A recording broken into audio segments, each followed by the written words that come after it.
కాలం యొక్క పవిత్రమైన ఉదయకాలంలో భూమి ఆకాశంతో సామరస్యంగా ఉన్నప్పుడు ఒక రాజ్యం ఉండేది. స్వర్ణమయమైన దివ్యమైన అయినా విభజించబడినది. దాని వైభవోపేతమైన రాజభవనంలో ఒక రాజు సింహాసనంపై ఆసీనుడై ఉన్నాడు.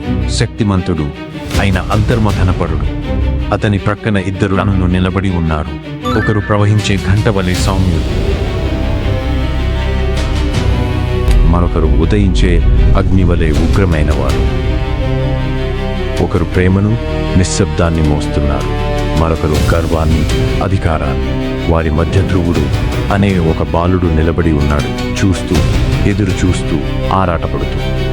అతనికి ఇద్దరు కుమారులు, ఇద్దరు రాజకుమారులు, ఇద్దరు వారసులు ఉన్నారు. కానీ ప్రేమలో సమానం కాదు, అంగీకారంలో మాత్రమే. కానీ విధి దయ చూపలేదు. కఠినమైన మాటలు అతని శరీరాన్ని కాదు, హృదయాన్ని తాకాయి. సభ నిశ్శబ్దంగా మారింది. సత్యం నిశ్శబ్దాన్ని ఎంచుకుంది. ఒక తండ్రి ముఖం తిప్పుకున్నాడు. ఆ క్షణంలో ఒక బాలుడి ప్రపంచం ముక్కలైపోయింది. ఒక కన్నీటి చుక్క జారింది. దానితో పాటు అమాయకత్వం కూడా కనుమరుగైంది. ప్రేమ మిగిలి ఉన్న ఏకైక ప్రదేశమైన తన తల్లి వద్దకు అతను పరిగెత్తాడు. ఆమె నిశ్శబ్దమైన బలంతో మాట్లాడింది. లోకం నిన్ను తిరస్కరించినప్పుడు ఎన్నటికీ తిరస్కరించని వారిని వెతుకు. అలా అతనిలో ఒక అగ్ని పుట్టింది. అది కోపంతో కాదు, ఒక లక్ష్యంతో. నిశ్శబ్దమైన రాత్రిలో అతను రాజభవనాన్ని విడిచిపెట్టి అజ్ఞాతంలోకి నడిచాడు. అడవి అతన్ని పరీక్షించింది. భయం గుసగుసలాడింది. చీకటి కమ్ముకుంది. కానీ అతను ఆగలేదు. అతని శరీరం బలహీనపడింది, కానీ అతని సంకల్పం బలపడింది.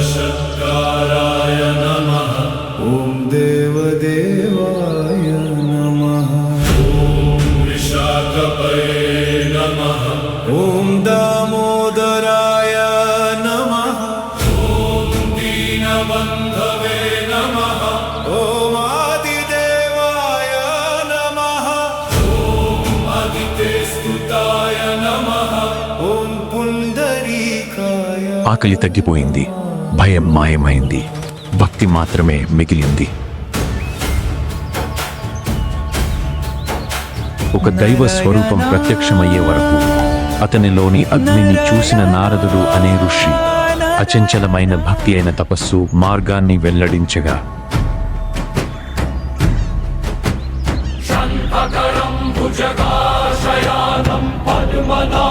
ఆ బాలుడు దానిని స్వీకరించాడు.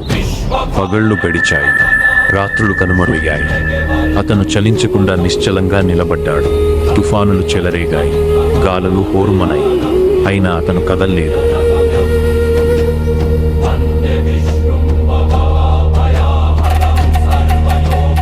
విశ్వం దానిని అనుభూతి చెందడం ప్రారంభించింది.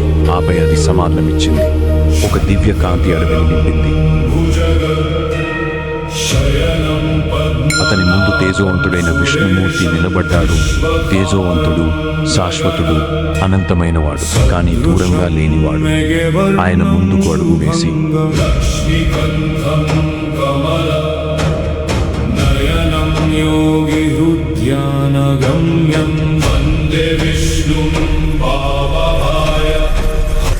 ఆ బాలుడిని కౌగిలించుకున్నాడు. ఆ క్షణంలో బాధల్ని మాయమయ్యాయి. ధ్రువుడు దుఃఖంతో కాదు, శాంతితో ఏడ్చాడు. విష్ణువు ప్రతి నిశ్శబ్ద గాయాన్ని, ప్రతి చెప్పలేని వేదనను విన్నాడు. ఆపై మాట్లాడాడు. నువ్వు కోపాన్ని ఎంచుకోలేదు, నువ్వు భక్తిని ఎంచుకున్నావు. నువ్వు అధికారాన్ని కోరలేదు, నువ్వు సత్యాన్ని కోరావు. అందుకే నువ్వు రాజుల కన్నా గొప్పవాడివి. ఆ బాలుడు సంపూర్ణ శరణాగతితో పైకి చూశాడు.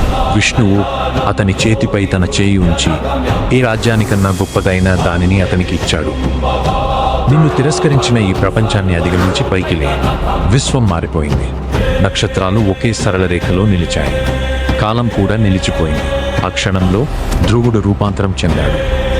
అతని రూపం కాంతిగా మారి భూమిని, కాలాన్ని అధిగమించి చలించే విశ్వంలో చలించని నక్షత్రమైన ధ్రువతారగా, అచంచలమైన భక్తికి ప్రతీకగా నిలిచాడు.